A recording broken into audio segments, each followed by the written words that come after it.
Unbox tꯧꯅꯕ ꯌꯥꯝ ꯂꯩꯔꯦ ꯁꯤꯁꯤꯗ Nykaa, Amazon, Flipkart ꯑꯩꯁꯦ ꯅꯍꯥꯟꯗꯒꯤ ꯂꯥꯛꯑꯝꯅꯦ Nykaa ꯄꯤꯡ ꯁꯝꯃꯔ ꯁꯦꯜ ꯇꯧꯈꯤꯕꯗꯣ ꯑꯗꯨꯒꯤ ꯂꯩꯈꯤꯕꯁꯤꯡꯗꯨꯅꯦꯕ unbox ꯇꯧꯒꯦꯅꯅꯦ ꯀꯥꯇꯤꯒ ꯄꯥꯏꯔꯅꯤ ꯉꯁꯥꯏꯁꯨ ꯇ꯭ꯔꯥꯏ ꯇꯧꯔꯝꯃꯕ ꯉꯁꯥꯏꯅ ꯌꯥꯗ꯭ꯔꯕꯀꯣ ꯃꯇꯝꯗꯣ ꯁꯤꯒꯤꯁꯤꯡꯁꯦ Nykaa ꯍꯥꯟꯅ ꯇꯧꯔꯁꯦ ꯍꯥꯏꯗꯤ ꯁꯨꯝ ꯀꯨꯏꯈ꯭ꯔꯒꯗꯤꯀꯣ ꯄꯣꯠꯆꯩ ꯍꯟꯗꯣꯛ ꯍꯟꯖꯤꯟ ꯑꯃ ꯑꯗꯨꯒꯨꯝꯕꯗꯣ ꯐꯔꯛ ꯌꯥꯝ ꯇꯥꯟꯅꯔꯛꯀꯅꯤꯕ ꯑꯗꯨꯅ ꯍꯥꯡꯉꯒ ꯌꯦꯡꯍꯧꯔꯁꯤ ꯀꯩꯀꯩꯅꯣꯗꯣ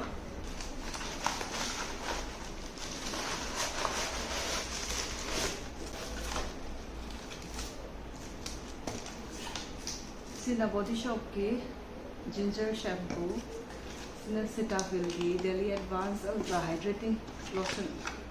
Sima di tamona khan ki ba oi bazani.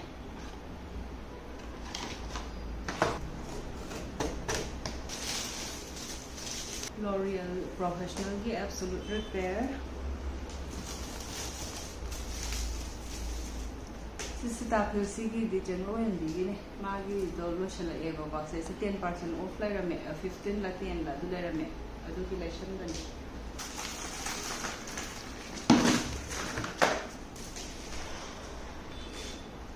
sigina strix ki color ta unna bane ai tawra ga da ayam da hairakke sina Bare Anatomy ki serum ne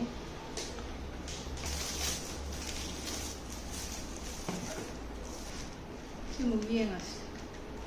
This is Flipkart ki power bank mat.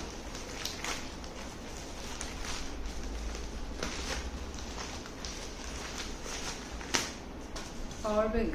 Amasu leigre bani. Tamona amasu pai junne ba. Ani lotion da mat. Sina ai ki wara ni ba.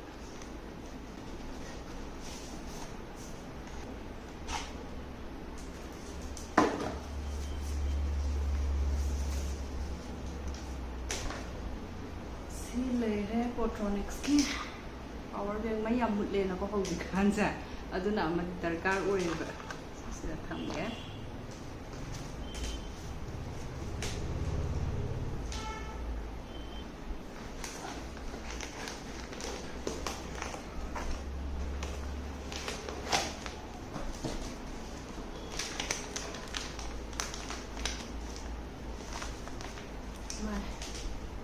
coconut powder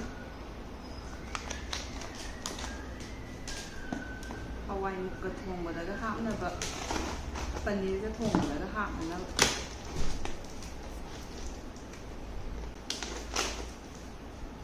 som leigre 299p 250 gram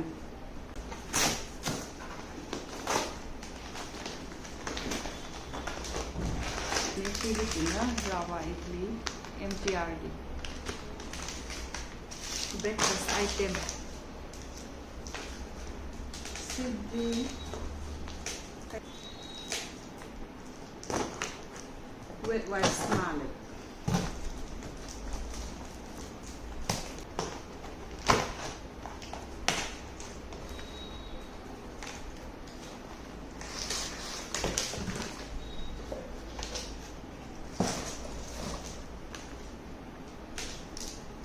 Bam ki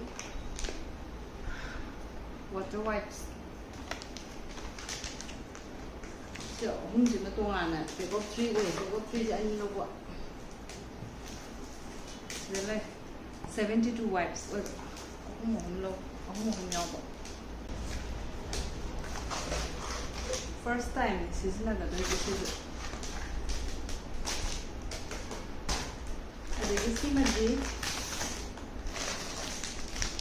Amazon da gi lau bune bu ko sisa sigisina ko gi phi kai hap chalaga ko gi upu da kari da swain lai pa chan da kai do adugo masin do pack tok salaga ko gi storage oina thamna na ba ko jaga lai da gai tham be kang dhon ni sei da thambam khar si yaw da ko du kham si ai adu gi kai no ne straw bune sise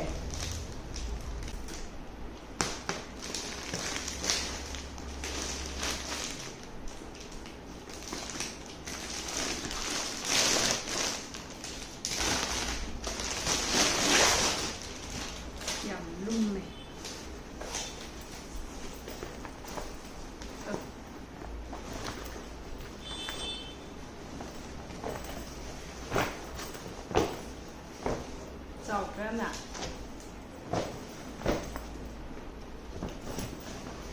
ꯄꯥꯏꯕ ꯌꯥꯕꯁꯨ ꯌꯥꯎꯋꯦ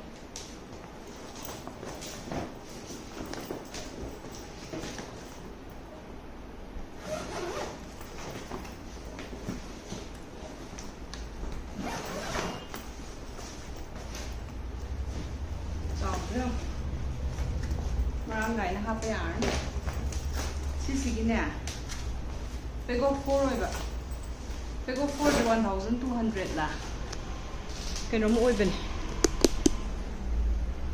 ꯁꯤꯒꯩꯁꯤꯅꯤ ꯁꯤꯒꯤ ꯀꯩꯅꯣꯒꯤ ꯄꯣꯠꯁꯤꯐꯥꯎ ꯋꯥꯠꯂꯤ ꯂꯣꯔꯤꯌꯦꯜꯒꯤꯁꯦ design ꯑꯅꯤ ꯂꯩꯈꯤꯕꯅꯦ absolute ꯔꯤꯄꯦꯌꯔꯁꯤꯒ ꯑꯇꯣꯞꯄ ꯄ꯭ꯔꯣꯐꯦꯁꯅꯦꯜꯒꯤꯅꯦ ꯁꯦꯝꯄꯨꯔ ꯀꯩꯅꯣ ꯑꯃꯒ ꯂꯩꯈꯤꯕꯅꯦ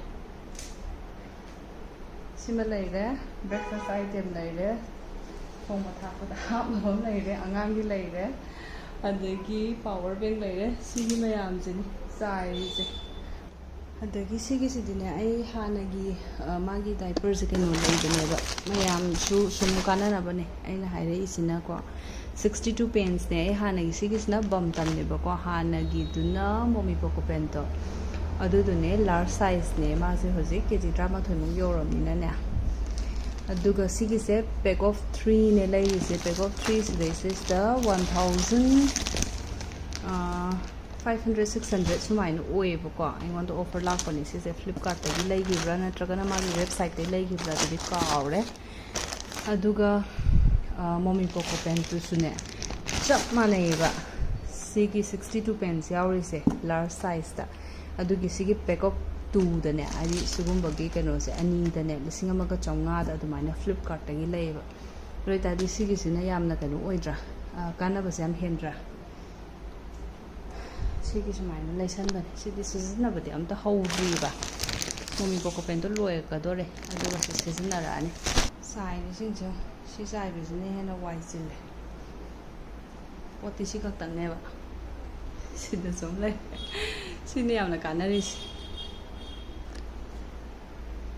ꯁꯤꯒꯤꯁꯤꯅ ꯑꯩꯅ ꯍꯥꯏꯁꯦ ꯃꯣꯃꯤ ꯄꯣꯀꯣꯄꯦꯟꯁꯦ ꯁꯤꯒꯤ 64 ꯄꯦꯟꯁꯅꯤ ꯆꯞ ꯃꯥꯟꯅꯗ꯭ꯔꯥ ꯑꯗꯨ ꯁꯤꯗꯩꯁꯤꯗ MRPꯗꯤ 1300 400 ꯃꯨꯛ ꯄꯤꯌꯦꯕꯀꯣ ꯄꯦꯛ ꯑꯣꯐ 2ꯗꯅꯦ 1500 ꯃꯨꯛ ꯑꯗꯨꯃꯥꯏꯅ ꯂꯩꯔꯤꯁꯦ ꯑꯗꯨꯗꯤ ꯁꯤꯒꯤ ꯄꯦꯛ ꯑꯍꯨꯝꯗ 1500 ꯂ 700 ꯑꯗꯨ ꯌꯥꯝ ꯀꯥꯟꯅꯩꯗꯅꯀꯣ ꯑꯟꯕꯣꯛꯁꯁꯦ ꯁꯤꯃꯁꯨ ꯂꯥꯛꯑꯦ ꯋꯥꯠꯂꯝꯕꯅꯦ ꯐ꯭ꯂꯤꯞꯀꯥꯔꯠꯇꯒꯤ ꯑꯃꯨꯛꯀꯁꯨ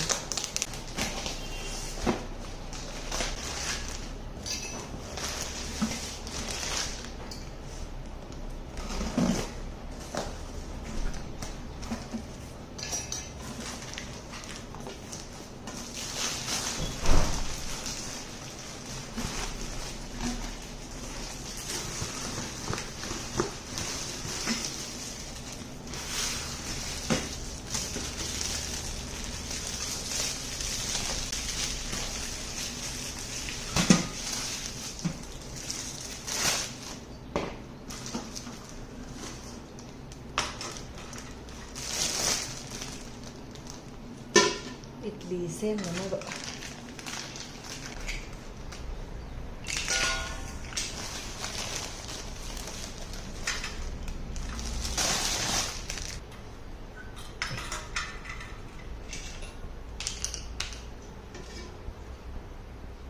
ꯁꯤꯒꯤꯁꯤꯡꯁꯦ ꯁꯨꯃꯥꯏꯅ ꯍꯥꯞꯂꯒꯗꯣꯏꯅꯦ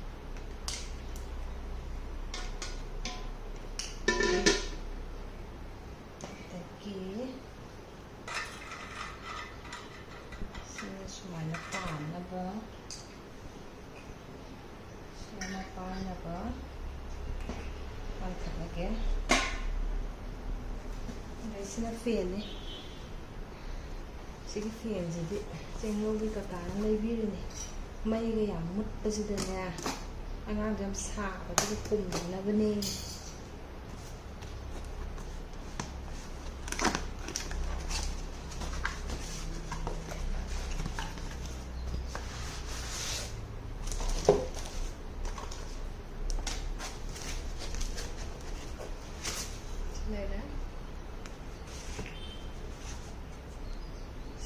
steam layer charge the layer and hang over Sigase. Sombale. Sigisena may thado pa yarne.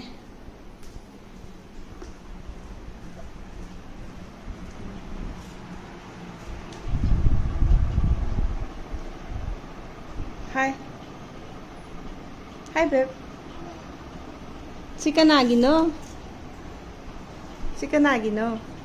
Kanagi mangi. Ha? Palm bro, palm da bro.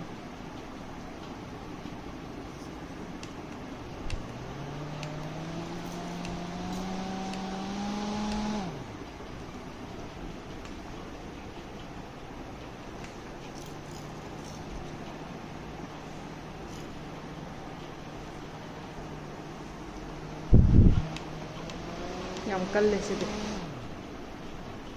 Aigi leibududagi yam hir. Kidirugi.